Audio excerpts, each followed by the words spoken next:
Halo anak-anak MEM semua, bagaimana kabarnya? Pasti sehat kan? Oke, kita kan sudah selesai melaksanakan ujian bulanan. Kita akan mulai pembelajaran kembali. Baik, kita hari ini masuk ke pelajaran TPR, ya, teknologi perkantoran. Tetap materi ibu sajikan dalam bentuk video. Selamat menyaksikan. Memahami sistem kerja komputer. Komputer berasal dari bahasa Inggris komputer yang artinya menghitung. Kata komputer pada awalnya digunakan untuk menggambarkan orang yang melakukan perhitungan aritmatika. Pengertian komputer secara umum. Komputer merupakan perangkat elektronik yang terdiri dari beberapa komponen pendukung yang digunakan untuk mengolah data input dan menghasilkan data output yang diproses berdasarkan suatu perintah tertentu. Komputer memiliki beberapa keunggulan. Yang pertama, mengolah data dengan cepat, mempunyai ketelitian yang tinggi, mampu mengolah data dalam jumlah besar, mempunyai daya ingat yang tinggi. Hasil pekerjaan komputer selama program dan datanya benar dapat dipercaya. Komputer tidak mengenal lelah, menyediakan pilihan output beragam dan praktis dalam pemakaian. Sementara kelemahannya yaitu yang pertama, tanpa digerakkan manusia, komputer itu ibarat tape audio tanpa kaset. Yang kedua, komputer hanya dapat menyajikan informasi berdasarkan program dan data yang ada. Sekarang kita masuk ke komponen sistem komputer.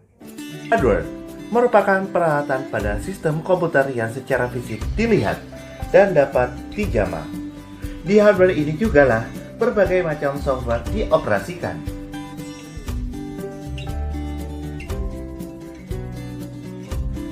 Pertama, input device.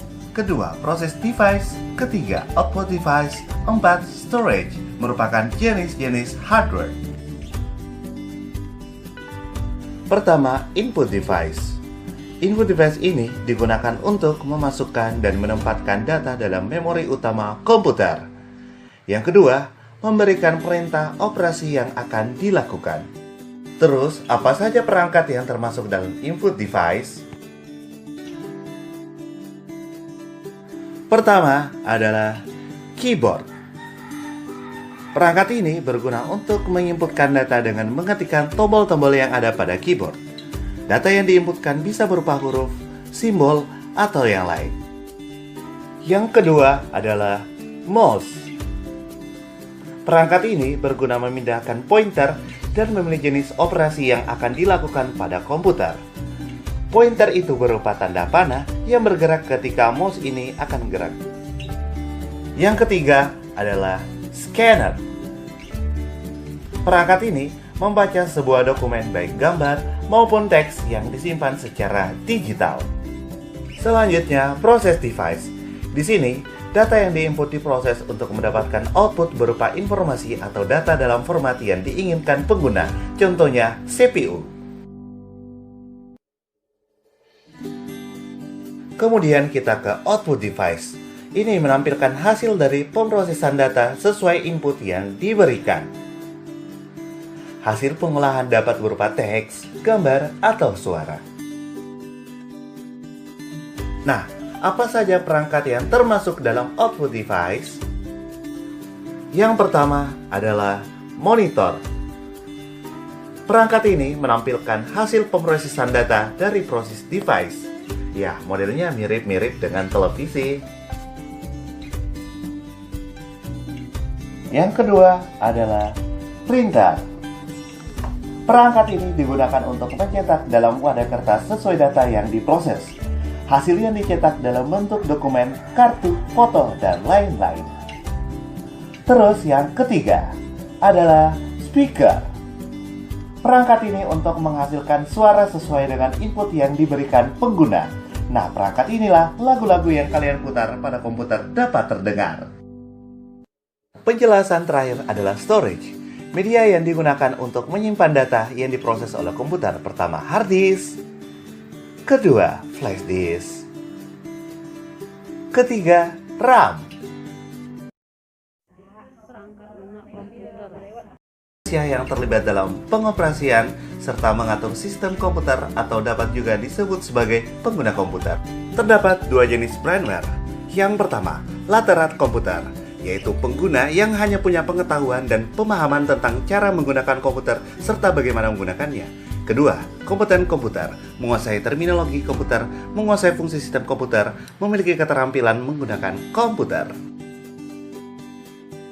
Kedua, kita bahas tentang software.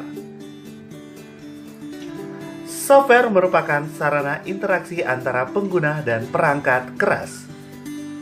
Bisa dikatakan bahwa software adalah penghubung antara user dan hardware yang bekerja sebagai penerjemah perintah user untuk diproses hardware.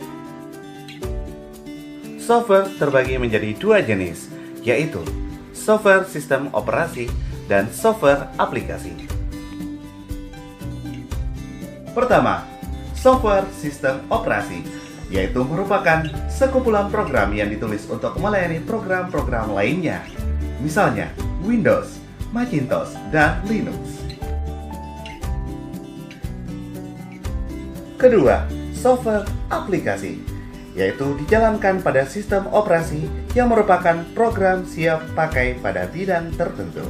Contohnya, Microsoft Office, AVG Antivirus, Google Chrome, Visual Studio, CorelDRAW, dan masih banyak lagi.